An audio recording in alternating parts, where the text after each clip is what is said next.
Bienvenidos al podcast Ritmos del Mundo.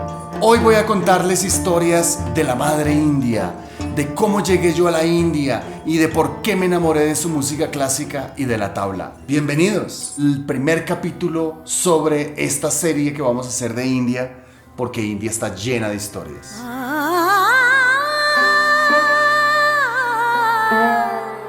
Estaba yo en Japón y decidí salir de Japón. Estaba ya cansado de estar en Japón. Yo les conté en el podcast anterior y yo tenía una amiga que estaba visitándome en Japón, colombiana, y ella me decía: India es el país indicado para ti en este momento. Por supuesto, yo quería ir a la India porque era un enamorado de su música desde hace mucho tiempo. Ya estaba en los días en que tenía que tomar una decisión y la decisión fue tomada. Me voy de Japón. No regreso a mi país porque he hecho planes desde hace bastante tiempo. Mi país escogido es India. Y ahí empezó mi interés por empezar a investigar las músicas tradicionales de cada lugar a donde iba. Empecé a entender que el viajar no era solamente viajar a conocer las cosas turísticas, sino también era entrar y profundizar en la música, que es lo que es mi vida. Es octubre del 2008 y decido salir de Japón directamente para la India. Cuando uno habla de India, está hablando de un gigante cultural.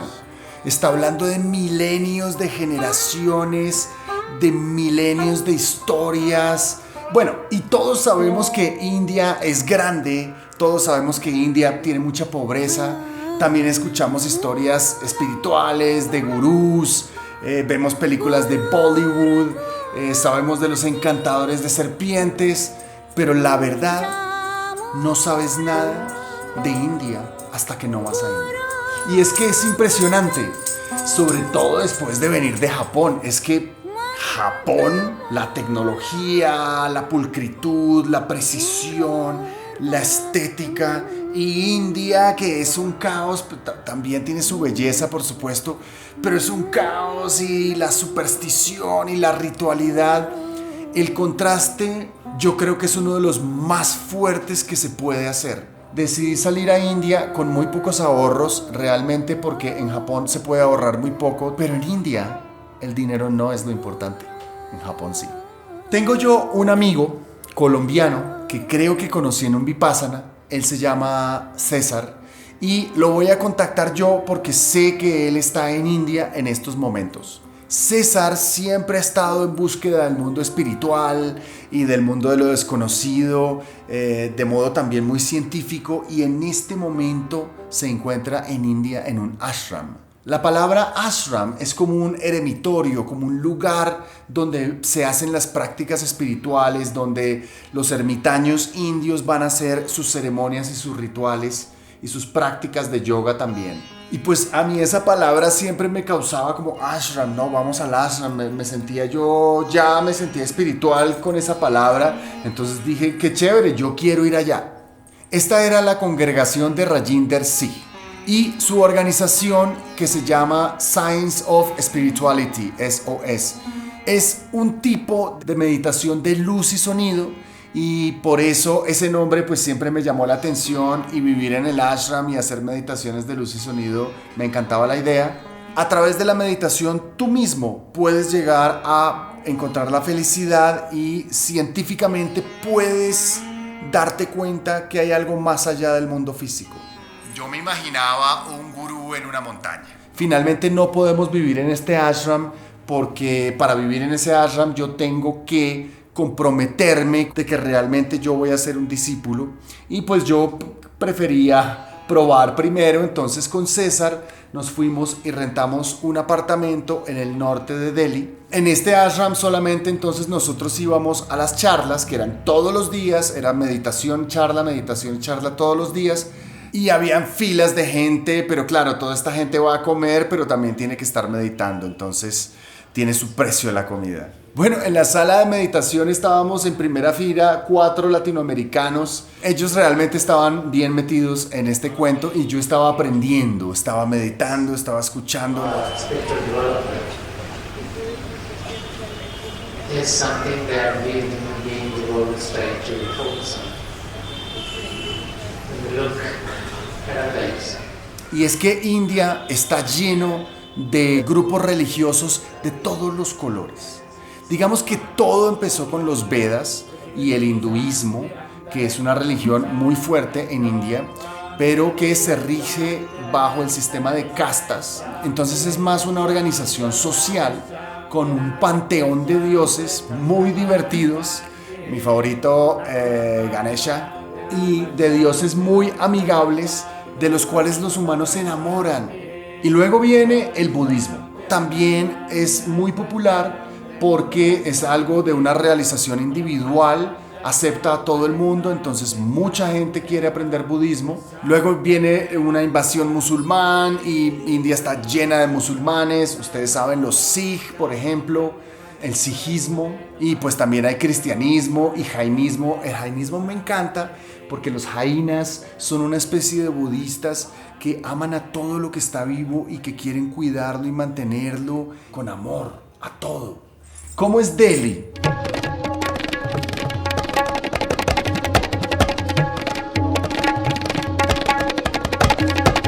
Bueno, pues Delhi es horrible.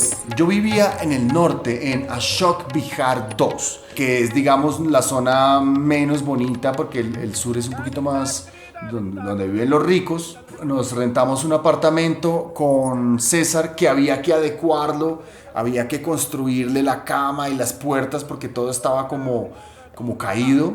Lo primero que hace César es que me lleva a un buffet vegetariano y pierdo la virginidad en la comida india y en el vegetarianismo, en los buffets, porque yo estaba acostumbrado a ser alguien raro en Colombia y en Japón. Un vegetariano es alguien raro, pero en India no solo es normal, sino que hay buffets y la comida es increíble.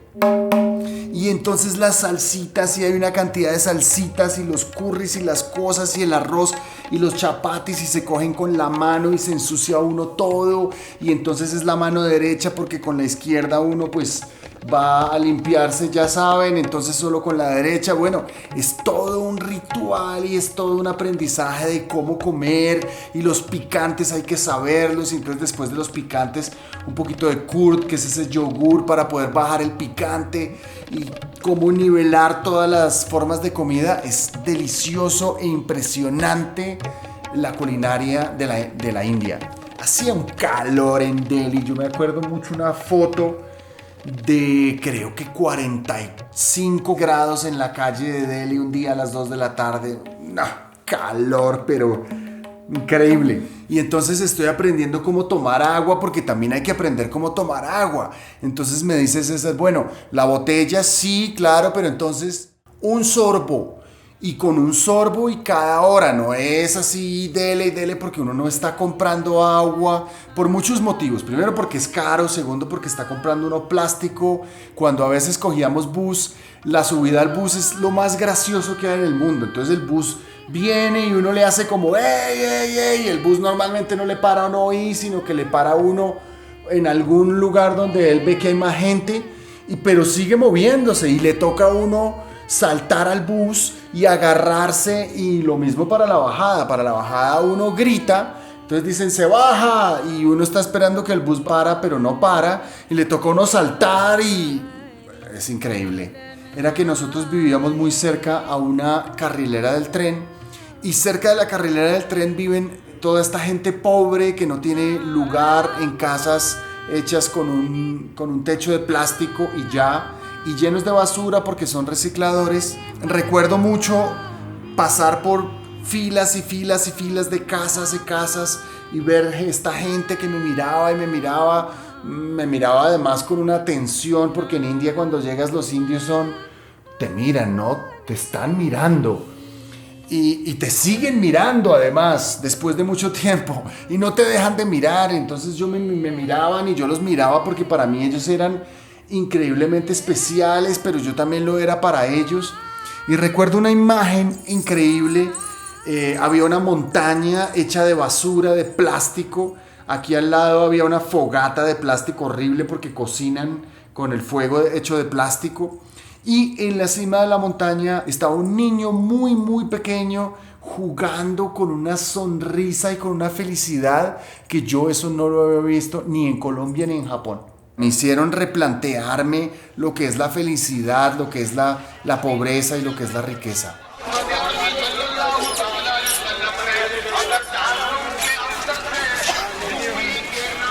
Y bueno, yo iba a las meditaciones y yo meditaba y escuchaba al maestro, pero ya cuando me preguntaban qué opino sobre esto, pues yo no tenía mucha opinión, la verdad, me parece bien.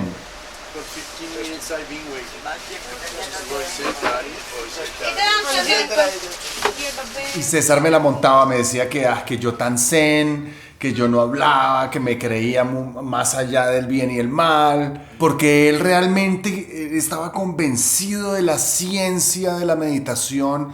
Yo no lo sentía, pero yo me sentía muy bien estando allí aprendiendo de esta gente. La verdad, yo no quería discutir si la luz o si el sonido. Yo estaba experimentando lo que estaba experimentando sin pensar mucho y sin hablar mucho. Como normalmente lo he hecho, normalmente no hablo sobre mi vida espiritual. Tuve la oportunidad de asistir a mi primer festival indio, el Karva Chauth. Pero este es un festival de mujeres hindús. A propósito, no se dice hindú, se dice indio. Las personas son indias, pero los practicantes de la religión hindú, ellos sí son los hindús. Las mujeres casadas se reúnen en círculos, en espacios muy grandes, muy adornadas, con sus saris muy bonitas, y sus colores, y sus joyas, y velas, y los tatuajes de henna y todo el jaguar de la puya. La puya es como este ritual de rezo frente a los dioses, y entonces este ritual siempre tiene ofrecimientos de frutas, de dulces, de cosas, de harinitas, de polvitos, de azafranes, de cositas, y ellas están llenas de todas estas cositas alrededor de ella, y ellas van a ayunar desde el amanecer hasta que sale la luna, porque es un ritual que está relacionado con la luna. Este ritual lo van a hacer por la seguridad y la longevidad de sus maridos. Estas son cosas que me enseñan mucho sobre eso del machismo, la feminidad, pero también el dejar de ser, el hacer por los demás. Bueno, y paseando por Delhi tuve la oportunidad de ver festivales callejeros, que son estas comparsas, que son como bandas de pueblo que llamamos aquí, pero que tienen toda la pluralidad de las religiones juntas, todos los colores, todos los olores, y cómo bailan los indios. Claro, no bailan juntos indio con india, pero sobre todo los hombres, que son los que bailan, cuando bailan no podemos parar de reírnos. Pero después de 3 semanas yo estaba ya. Delhi es una ciudad que lo destruye a uno, me destruía el tiempo, me abrumaba el camino. Yo necesitaba huir, y sí, yo estaba viviendo en India, pero internamente yo sabía que había otras Indias. Además, estaba leyendo yo un libro, La Rueda de la Vida, de Elizabeth Kubler-Ross, que habla sobre el sentido de la vida, ¿no? Yo venía primero del sentido de la vida del colombiano, que es casarnos, tener un buen trabajo, todo. Luego del Ikigai, del sentido de la vida japonés, que es completamente diferente. Es encontrar un sentido con esa fuerza del samurái, ¿verdad? Con esa fuerza de la vida. Ya en India el sentido de la vida es otro. Entonces decía el libro: es muy importante que hagáis lo que de verdad os importe. Solo así podréis bendecir la vida cuando la muerte esté cerca. Yo no sé qué es lo que a mí me importa, pero yo sé que debo hacer eso. Y voy a ir tras ello. Y yo sé que todo va a salir bien. Shanti, Shanti, Om, Shanti. Huyo de César y huyo del ashram, porque ya después de 3 semanas, pues yo ya decido que yo no voy a ser un discípulo de esta comunidad, y me voy a mi primera experiencia de couchsurfing. Yo les había contado que normalmente en estos viajes yo uso couchsurfing para quedarme en la casa de personas que no conozco y así también conocerlos, y ojalá que sean locales. A donde voy a ir es una chica, es local, se llama Madhavi Bhatia. El barrio es Maharani Bagh, es el barrio donde viven todos los ricos, y ya todas las andenes están limpiecitos, ya hay árboles bonitos que nos cubren, nos dan buena sombra, las casas ya son así grandes y bonitas. Y pues resulta que Madhavi es de la casta alta de la India, los brahmanes. Los brahmanes son normalmente sacerdotes o profesores o negociantes de alto nivel, una casa gigante llena de sirvientes para todos. Entonces llegaba yo y me servía uno de los sirvientes y me llevaba allá, y luego llegaba el otro sirviente y me traía agua y el otro sirviente me llevaba al cuarto. Me sentía yo como en las películas. Completamente una India diferente a la que había vivido mis primeras 3 semanas. Decidimos irnos a una fiesta de couchsurfing que estaban organizando. Yo no me espero una India así, llena de chicos bien, chicos play, indios, escuchando buen DJ electrónico con su buena comida. ¡Wow! Esta India tampoco la conocía. Mucho gusto. Bueno, y Madhavi era un ser supremamente especial. Por ejemplo, me llevaba al Chandni Chowk, que es el mercado más grande. Íbamos en este rickshaw. Los rickshaws son los carritos estos donde uno va ahí arriba y el señor va ahí en la bicicleta dándole durísimo. Y entonces iba comprando cosas. A ver, deme esto, deme esto, deme esto, deme lo otro. Y me lo daba todo a mí. Coma, coma, coma.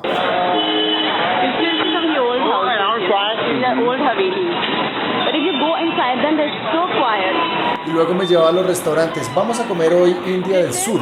Y me sentaba y pedía, deme esto, esto y esto. Y me traían 3 platos. Y él me decía, no coma mucho, pruébelo solamente, porque vamos a ir ahora a probar otra cosa.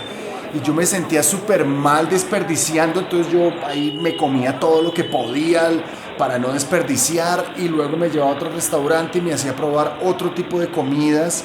Y en un día pasábamos por ahí por 7 restaurantes y me llevaba al mercado y me compraba todo tipo de especies para que yo probara. Y yo me sentía como un Maharaj. Y llegó uno de los momentos más importantes, y es que Madhavi me dice, ¿a usted le gusta la música, verdad? Yo le digo, por supuesto, de hecho, mi vida es la música. Y me dijo, bueno, lo voy a llevar a algo que creo que le va a gustar. Una noche nos vamos en un taxi hasta un barrio que se llama Nizamuddin.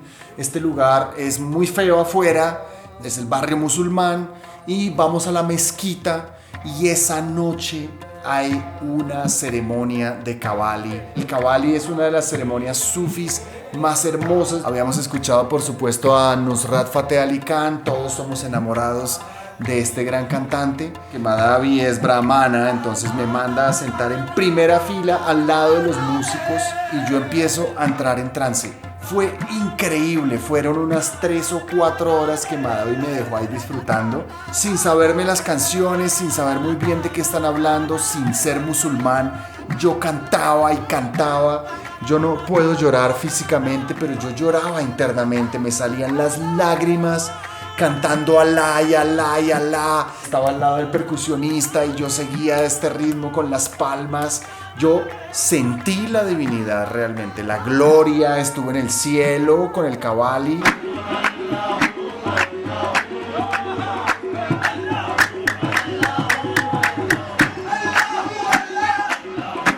Y esta ha sido una de las experiencias más hermosas. Si algún día quieren vivir una experiencia hermosa, asistan a un Qawwali, canten Qawwali, vivan el Islam como si fuera una religión suya, que eso nos hace a todos humanos, no hace que tengamos divisiones de religiones, porque el Dios somos todos.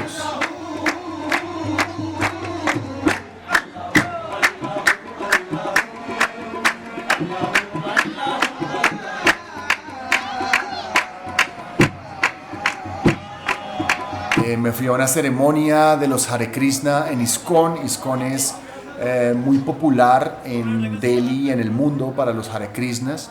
Yo en Colombia ya había entablado una conexión con los Hare Krishnas, haciendo rituales, me encantaba su música. Y bueno, estando en India era una oportunidad para estar en uno de los rituales con indios. Fui a lugares muy importantes como el Humayun's Tomb, la tumba de Humayun, que bueno, yo no visité el Taj Mahal, pero es como un Taj Mahal así hermoso, una tumba gigante, majestuosa, y por supuesto es parte de la arquitectura mogol, que es divina. Y inclusive estuve en un festival de cine colombiano, donde estaba charlando creo que Mario Mendoza. A propósito, les recomiendo mucho Mario Mendoza. Voy a sentarme en una calle del centro de Delhi y a mirar el tráfico caótico lleno de vacas, carros, rickshaws, motos, gente, perros, de todo ahí en las calles. No hay un orden, no hay un andén, no hay ni para allá ni para acá, está pasando de todo. Me siento yo ahí cuando veo a un señor calvo meditando. Entonces me le acerco, me siento al lado de él, me dice que es un monje Osho. Y yo recuerdo haber leído libros de Osho, porque Osho es, cuando uno entra al mundo de la espiritualidad, Osho siempre está por ahí y me muestra que el caos es parte de la divinidad. Y entiendo otra India profunda dentro de esa India superficial de carros y de gente y de moda y de dinero también. Hay una India muy profunda y está ahí observándola y disfrutándola. ¿Cuántas Indias he visto en un mes? Bueno, en una escapada de esas me fui a Paharganj. Paharganj es el barrio donde llegan normalmente los extranjeros que son un poco hippies, que quieren un hostal barato, donde están las tiendas, donde venden de todo, donde pasa de todo y es normalmente lleno de mafia y suciedad. Gente de absolutamente todo el mundo. Y entre esos conocí a una húngara y con esta húngara nos vamos al Lodi Garden para encontrar un poco de paz. Lodi Park, New Delhi. Octubre 22, 2008. Y fue ella quien me mostró ese otro lado de India. Con ella empecé a conocer gente y empecé a escuchar a dónde viajaban, a dónde iban. Y yo, ok, hay lugares a dónde ir fuera de Delhi. Voy a partir a Haridwar. Voy a conocer a Rajesh Joshi, que es un astrólogo también que conocí por Couchsurfing, que es maravilloso. Vive con su esposa y con su hija. Su hija es muy talentosa para el canto. Él desde pequeño la está entrenando para ser una gran hindú y una gran música clásica. De hecho, muchos años después voy a volver a India y voy a estar tocando con ella. De hecho, ella va a ser mi profesora de hindi también.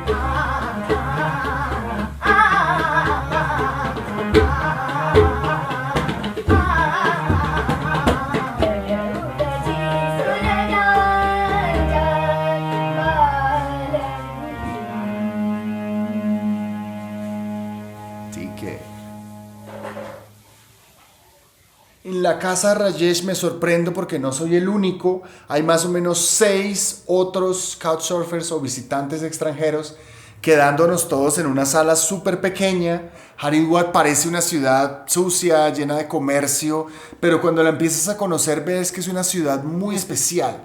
Es la ciudad sagrada de los hindús. Es el hogar de Vishnu, la casa del Kumbh Mela. Ahí empieza el Kumbh Mela, que es esta gran peregrinación de todos los sadhus y todos los religiosos o toda la gente espiritual de la India. Es por donde pasa el famoso río Ganges y donde tuve mi primer bautizo del río Ganges. Fui allá, me bañé, hice mi rito sagrado. Hay un rito que hay que hacer la primera vez que uno va al Ganges. Es el lugar para conocer el hinduismo. Con Rajesh también la vida era otra. Hacíamos puyas diarias donde debemos ofrecer comidas y cosas a los dioses. Vamos a dar de comer a los sadhus. Los sadhus son los ascetas hindús que siguen el camino de la austeridad para conseguir el nirvana. También voy a aprender la palabra renunciar. Y a veces uno confunde que la gente pide en la calle, pero no entiende muy bien qué hay detrás de todo esto. Estos sadhus renunciaron a todo. Pero no es que sean unos vagos y perezosos que no quieren hacer nada, aunque sí hay muchos de esos. Pero es aprender a renunciar al placer. Hacíamos cantos ceremoniales y hasta un día se hizo una ceremonia de fuego a la cual tuve la suerte de participar, de ver espíritus del fuego por primera vez rondándome, entender esta profundidad del ritual tan grande que hay en India. Y también nos dio hasta para celebrar el Año Nuevo Indio, el Diwali, Happy Diwali. Es un festival de luces, es un festival donde hay mucha comida, hay mucha diversión, hay fuegos artificiales, les encanta. hacer ruido y reírse de los demás, aunque realmente es un poco peligroso, no es muy seguro. Estuvimos visitando las vacas, sí, las vacas sagradas, porque es que las vacas son súper sagradas en India. Estuvimos recibiendo sus bendiciones, las bendiciones de las vacas, esto en un lugar muy especial que se llama el Shanti Kunj, en donde participamos de un empoderamiento, de la presencia de un príncipe, de la bendición de un gurú, a estatuas hechas con estiércol de vaca. Ustedes no se imaginan todo lo que la gente en India hace con el estiércol y lo que valoran, empezando por el fuego, las casas, todo esto, pero alquimia también. Las ceremonias, por ejemplo, de Homa, el antiguo sacrificio al fuego védico.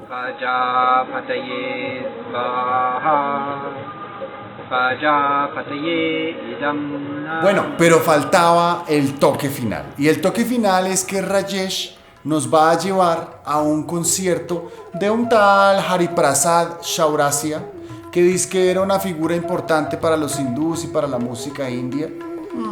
Hariprasad Chaurasia, nada más ni nada menos. Sin haberlo buscado, nos vamos a un concierto del hombre que está tocando en Haridwar. Es increíble el concierto, por supuesto, porque una cosa es escuchar música india en un CD y otra cosa es en vivo, donde el raga es a la hora que estamos hablando y la persona está improvisando con la energía que está pasando en el momento. Si quieres escuchar música de la India clásica, te recomiendo mucho que sea en vivo, pues en CD es muy chévere, pero en vivo es otra cosa, otra dimensión. Y Hariprasad Chaurasia toca este bansuri, que es la flauta india. En este momento ya debe tener 82 años, entonces para mí fue una oportunidad, fue una suerte poder verlo en vivo con excelentes músicos. Bueno, esta es mi introducción a la música clásica india y de cierta forma cómo empecé yo a enamorarme de esta música en realidad, no desde mi casa a través de CDs. De todas maneras, nuestro tiempo con Rajesh ya se ha cumplido. Con algunos extranjeros decidimos irnos a Rishikesh, que es el pueblo o la ciudad cercana, realmente la ciudad turística, porque Haridwar es una ciudad turística únicamente para los indios y especialmente los hindús. Rishikesh está en los pies de los Himalayas, de los Garhwal, la famosa ciudad donde los Beatles fueron allá. George Harrison se los llevó a meditar, estuvieron tomando un curso de meditación trascendental con Maharishi Mahesh Yogi, ¿se acuerdan? Y que se vivió toda una novela con el maestro y a algunos Beatles les gustó y a otros no mucho. Y bueno, y ahora se llama el ashram de los Beatles. Rishikesh es donde todo pasa a todos niveles. Es un pueblo, digamos, muy amable con los hippies. Nos estamos quedando en una guest house o en un hotel, como lo llaman allá, guest house, en un hotel muy pequeño, un hostal. Allí yo les estoy enseñando tai chi, el atardecer, a los indios y a los amigos, inclusive a la misma gente del hostal. Estamos por la calle un día y nos invitan a una boda. Y nos vamos de boda, nos vamos a bailar, allá no se bebe licor, aunque sí había licor en la boda, pero no se bebe normalmente y se baila solamente entre hombres, agarrados, así, felices. Bueno, yo llego a Rishikesh y lo primero que yo veo es una pancarta gigante que dice International Yoga and Indian Music Festival 2008. Es decir, que voy a llegar a un festival de yoga y de música clásica india. No lo puedo creer, no puedo tener tanta suerte en esta vida. Parece que todo en India hubiera estado organizado para mí. Algo muy especial de este festival es que es gratuito y traen a los artistas más importantes de yoga y de música india de cerca de Rishikesh o de Haridwar. El que quiere estudiar yoga pues va a India y va a Rishikesh normalmente. Ahora, también está ya demasiado vendido, ¿no? Entonces el comercio del yoga y todo esto pues ya es demasiado. Yo en Colombia conocí el yoga en la universidad muy joven, me enamoré. De hecho, mi objetivo de vida en un momento fue llegar a ser yogi. Esas historias se las contaré en otro podcast. Antes de viajar a Japón, yo conocí el Tai Chi y el Tai Chi sobrepasó todo lo visto. El Tai Chi y el taoísmo sobrepasaron todo tipo de espiritualidad y todo tipo de prácticas. Y es por eso que yo sí asistía y hacía yoga y qué rico, pero yo realmente ya no estaba 100% en la vida del yogi. Entonces yo no conozco mucho a estos músicos que van a tocar en este festival de yoga, pero todos son buenísimos. Especialmente un maestro de tabla vino y me dejó, pero este tipo ¿cómo puede tocar esto tan bien?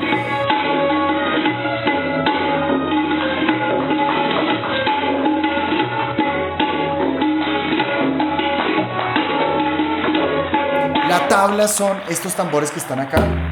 Son 2 tambores que tienen, de hecho, algunos sonidos, ¿verdad? Como alturas. Y me voy a enamorar yo de estos tambores tan hermosos y digo, ¿qué magia se puede sacar de estos 2 tambores? Estoy en el festival de yoga, estoy pasándola muy bien, estoy bañándome en el Ganges. Estoy quedándome en un lugar muy barato, comiendo comida muy rica, los famosos thalis, que es como el corrientazo, pero son deliciosos, grandes, baratos, llenos de una cantidad de colores y sabores especiales.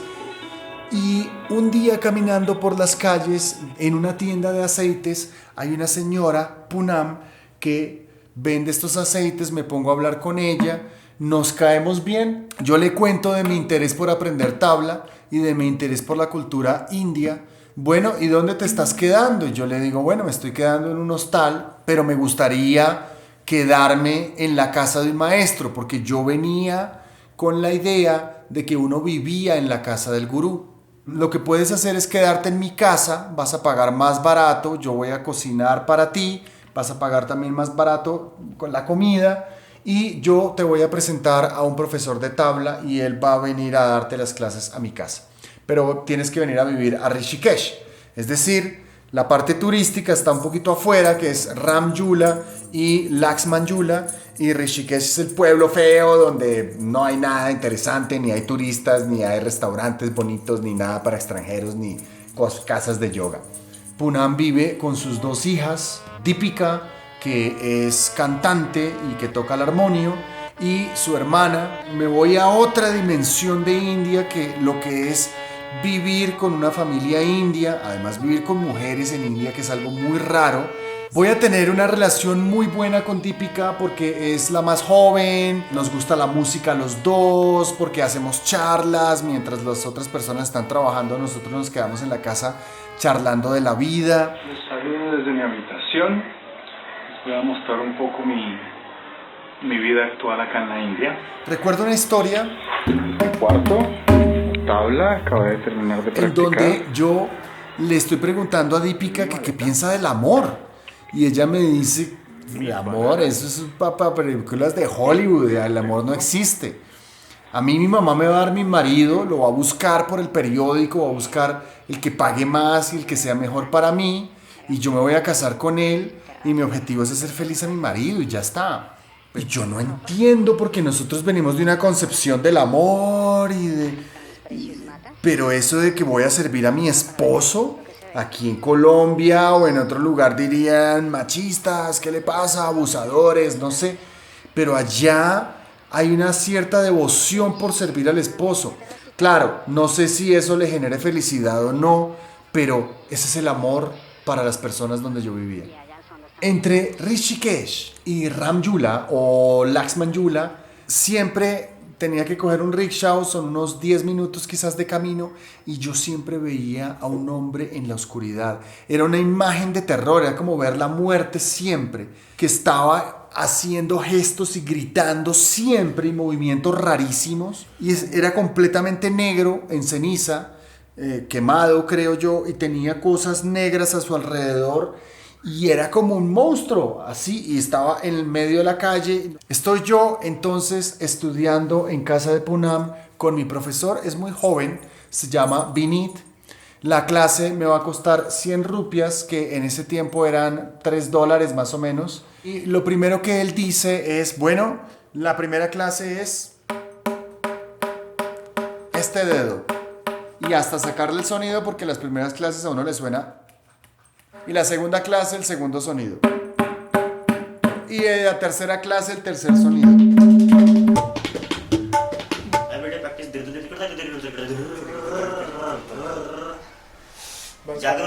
La forma de aprender de los indios, muy lenta, muy tranquila, sin mucha teoría occidental, otra cosa completamente diferente.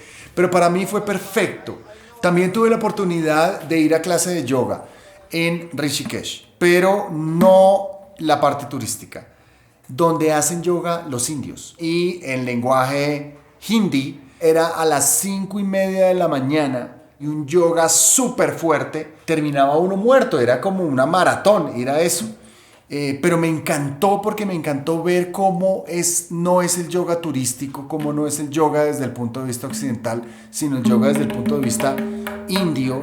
También en Rishikesh voy a conocer a Ernesto. Ernesto es un español que toca tabla, que está viajando en este momento por Rishikesh. Muy buena gente, vamos a empezar a ser amigos y él va a ser mi guía en la tabla. Con Ernesto y con sus amigos vamos a ir a visitar los nómadas. Esta visita fue increíble, es otra parte de la India. Hay unos nómadas que en invierno bajan de la montaña para quedarse en las planicies y hacen su casa con palos de madera y con hojas, y nosotros fuimos a hacer un intercambio, a ayudarles a construir sus paredes y sus casas. Fue una experiencia espectacular de conocer a los nómadas, los verdaderos gitanos.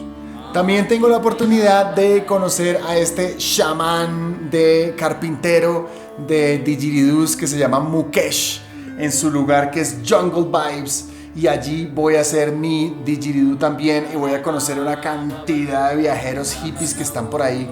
Me voy a hacer mi didgeridoo hermoso de bambú, lo voy a mandar a Colombia por correo y nunca va a llegar porque seguramente vieron un palo de bambú y dijeron: ¿por qué este señor quiere enviar un palo de bambú a Colombia desde India? Y se perdió. Voy a irme a una cueva que ya está pasando Rishikesh, está pasando Ramyula, está por allá, ya llegando a los Himalayas. Me he enterado que hay un maestro viviendo en una cueva que le enseña a extranjeros, le enseña en inglés, y voy a quedarme con él un tiempo en una cueva a hacer meditación de cueva.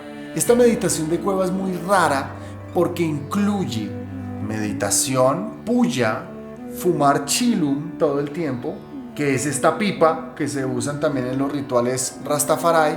Yo voy a estar con este yogi metido 24 horas. La comida es muy poquita, no nos vamos a mover mucho. Vamos a hacer un pequeño ejercicio de estiramiento yógico en las mañanas y nada más, y de resto meditar. Me pareció muy interesante. Además yo estaba con ese chilum. Yo pues solo veía rocas y no entendía mucho lo que me hablaba, la verdad. Ernesto entonces me cuenta de Varanasi. Me dice: hay una ciudad fantástica que es la ciudad de la música y es la ciudad donde está mi maestro, me voy para allá. Y yo le digo: creo que yo también me voy para allá. Ya tengo casi un mes o más en Rishikesh estudiando tabla, ya tengo mis bases, ya me suena. Varanasi, Benaras, Kashi, la ciudad de Shiva, la ciudad más antigua habitada, una ciudad espectacular. Si ustedes me preguntan, recomiéndeme un lugar para visitar, visiten Benaras, visiten Varanasi. Es una ciudad supremamente sagrada, supremamente hindú, pero también está llena de musulmanes que son comerciantes, y también está muy cercana al budismo porque Buda estuvo por allí difundiendo sus ideas cuando se iluminó. Y los jainas también lo consideran su ciudad, entonces es una ciudad llena de espiritualidad. Pero es una ciudad muy rara porque es una ciudad de una construcción muy antigua, es decir, parece que estuviéramos viviendo 3000 años antes. Está llena de monos y hay una guerra entre monos y humanos todo el tiempo porque los monos antiguamente era su ciudad y ahora es de humanos, pero los monos no se quieren ir y los humanos tampoco, entonces están peleando todo el tiempo por comida normalmente. Los babú, los niños son hermosos. Uno a veces piensa que estos niños en qué condiciones están, Dios mío, pero pues son hermosos, están felices.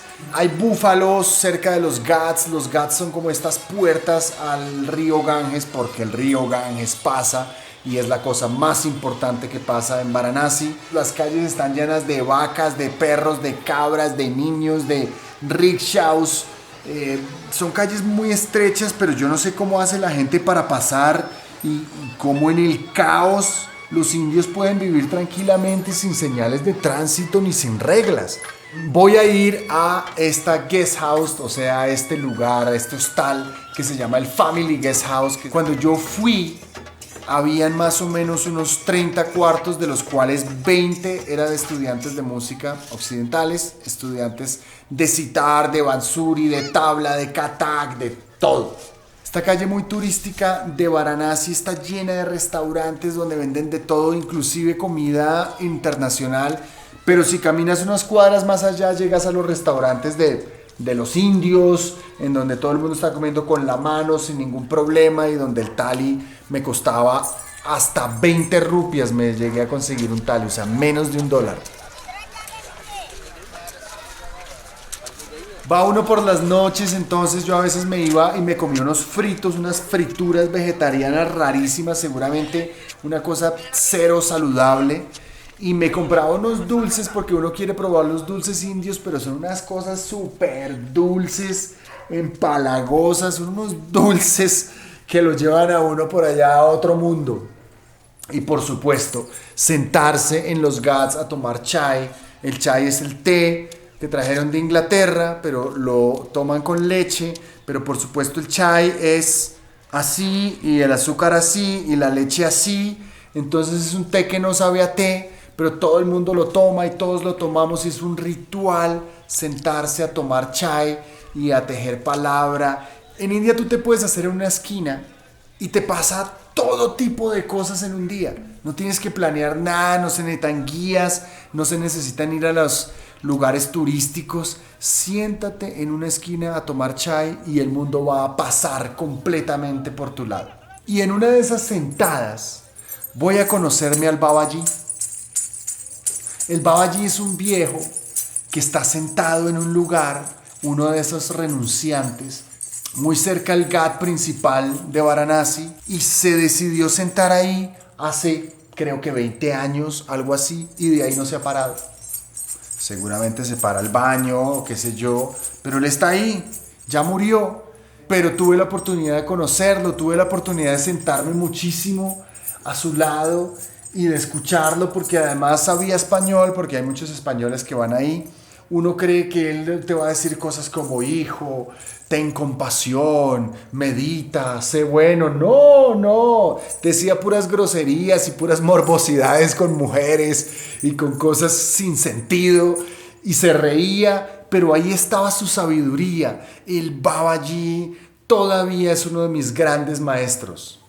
Y bueno, no podían faltar las ceremonias del Aarti. A las 6:30 de la tarde empezaban a sonar las campanas de Varanasi. Tan, tan, tan, tan, tan, tan.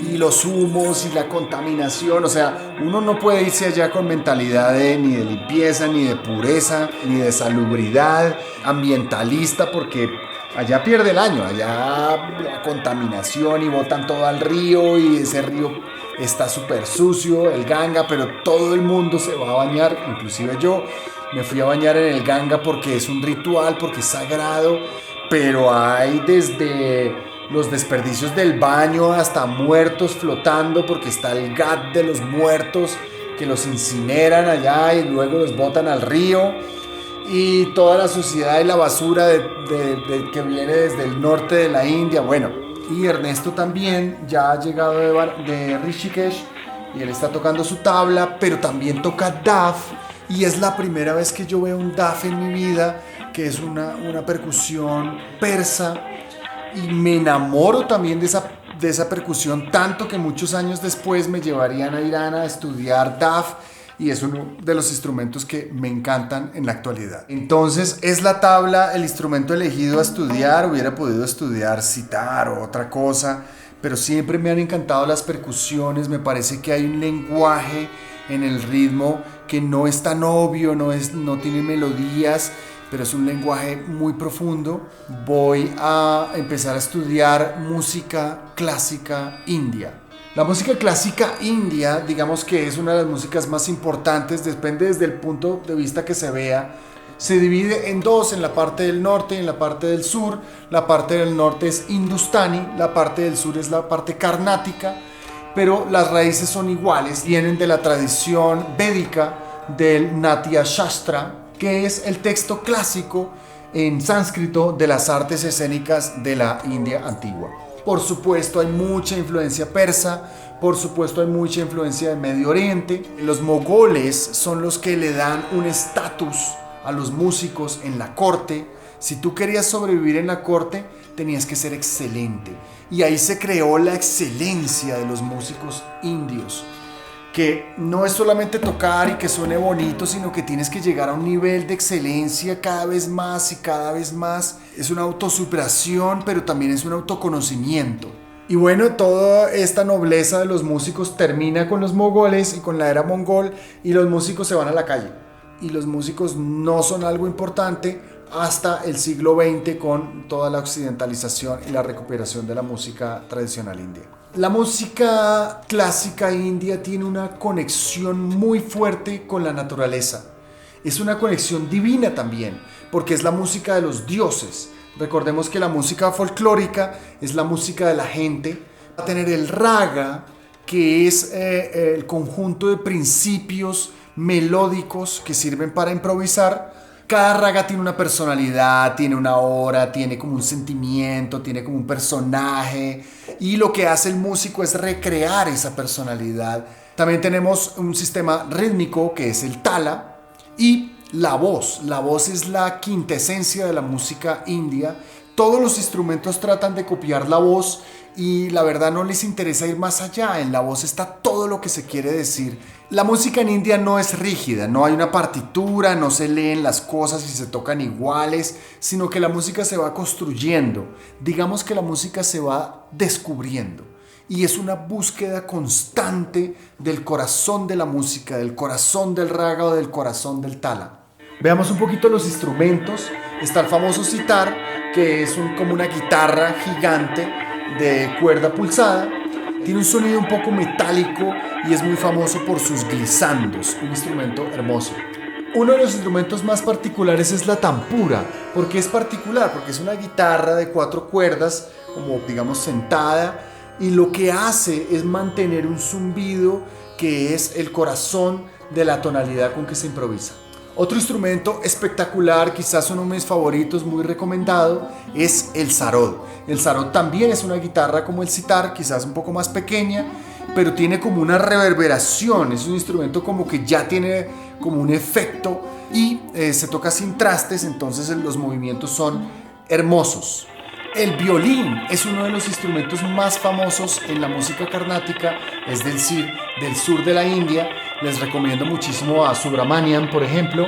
El violín viene de Europa, por supuesto, con los ingleses, pero lo tocan en India de una manera.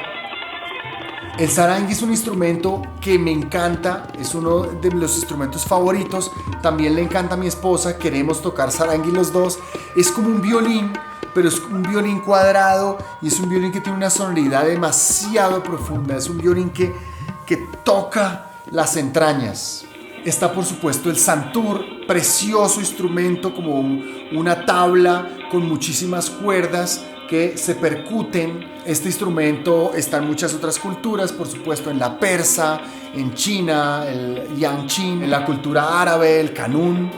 El shenai es un instrumento de viento con lengüeta, es como una especie de oboe, se usa mucho en la calle, en los matrimonios, en las bodas, en las procesiones religiosas, el uso en los templos. Yo lo vi en un templo haciendo un sholo de Senai un 24 de diciembre, el día de Navidad, en Varanasi.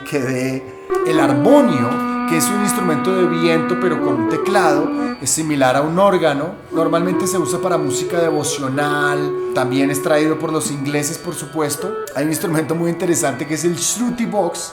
Es similar al armonio pero mucho más pequeño.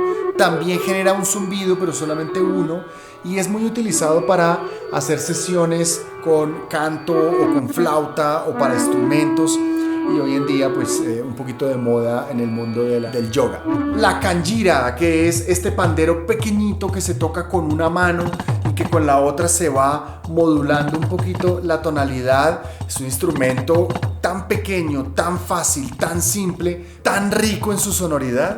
Y finalmente les quiero presentar otro instrumento, hay muchos, pero esta es una introducción, la mirdanga o el mirdangan, que es realmente como estas dos tablas puesta en uno, así largo, por una cara tiene este y por una cara tiene este, y se toca normalmente en la música carnática y en el drupad, que es un estilo vocal muy antiguo. Esta música está organizada por sistemas que llaman gharanas, son sistemas de linajes. Entonces encontramos el gharana de Delhi, el gharana de Benares, el gharana de Punjab, el gharana de Lucknow. Son estilos diferentes, aunque cada profesor tiene su estilo propio, pero ellos están bajo un linaje de un profesor maestro, digamos. Yo, por ejemplo, empecé aprendiendo gharana de Delhi y después en Benaras, por supuesto, estudié ya por mucho tiempo el Benaras Gharana. Entonces voy a tomar clases con el profesor de Ernesto, que es ya una persona muy importante, por lo menos en el gremio de Varanasi, es Pandit Kishore Kumar Mishra. Es profesor de tabla de la Universidad de Benares. Y su enseñanza ya es muy avanzada. A él le aburre enseñar cosas básicas, ¿no? Da, din, din, da, di, din. And improvisation is necessary. Kishore Kumar Mishra viene de una familia de músicos muy importante. This is also one kind of yoga, meditation. Por ejemplo, su hermano Santosh Mishra es uno de los saranguistas más populares de India del Norte.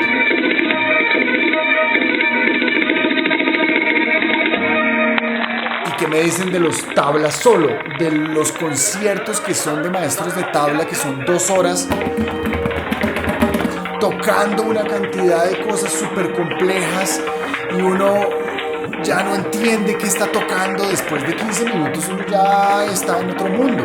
Es muy intenso, pero es maravilloso también. Y voy a empezar a conocer las danzas y entonces que el Kathak, y de hecho voy a empezar a tocar un poquito y aprender un poquito.